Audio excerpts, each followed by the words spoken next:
When a teenager rolls their eyes and retreats behind noise-canceling headphones, they are often reacting to a specific communication style.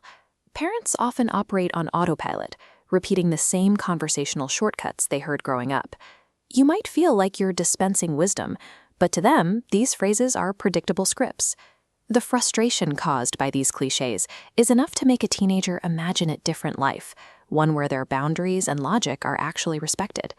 Using these phrases signals that a parent has reached the end of their logical arguments. They aren't tools for teaching, they are triggers for a child to stop listening.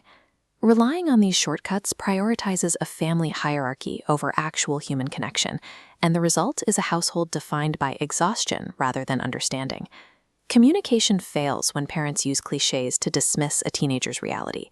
This often starts with the common phrase, "You're too young to be tired." To an adult, exhaustion might look like a long day of Zoom calls or errands. But for a teenager, a typical day involves 7 different subjects, hours of homework, and the constant, high-stakes navigation of digital social circles. Research from Johns Hopkins shows that the adolescent brain requires significant sleep because it is undergoing a massive period of development. Their exhaustion has a clear biological basis. This invalidation also extends to personal expression, often delivered through the question, "Is that what you're wearing?" For a teenager, an outfit is a carefully vetted piece of their identity, often checked against group chats and mirrors for nearly an hour. Dismissing it with a fake question feels like gaslighting. It's a criticism that pretends to be a query. When parents dismiss a teenager's physical fatigue or their choices in self-expression, they are telling that child that their lived experience isn't real. Another major point of friction is the phrase, "when I was your age." To a modern teen, this sounds like historical fanfiction that romanticizes an analog world they don't recognize.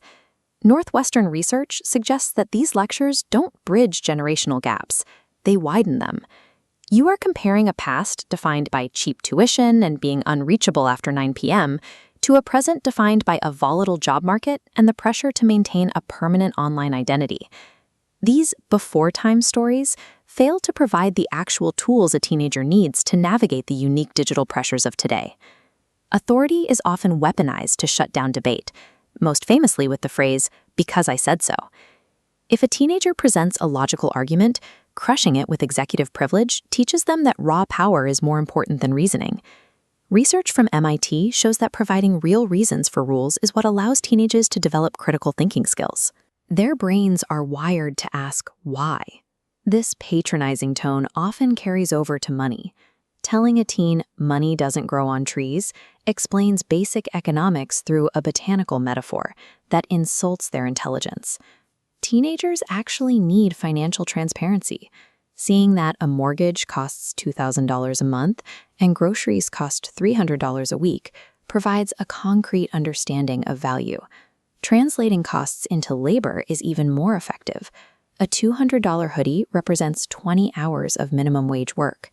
When rules or financial limits are enforced without logic, it doesn't build respect. It teaches teenagers to hide their actions and operate behind your back.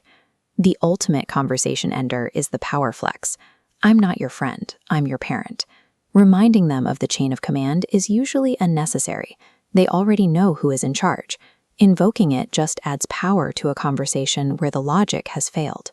Yale research suggests there is a specific balance required to raise a teenager successfully, staying approachable while maintaining clear boundaries. This means having firm, non-negotiable rules while ensuring you are a safe person to talk to. To start, retire the old cliches.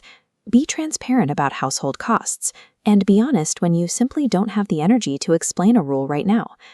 Moving away from power-based commands toward logic-based transparency is how you build lasting trust.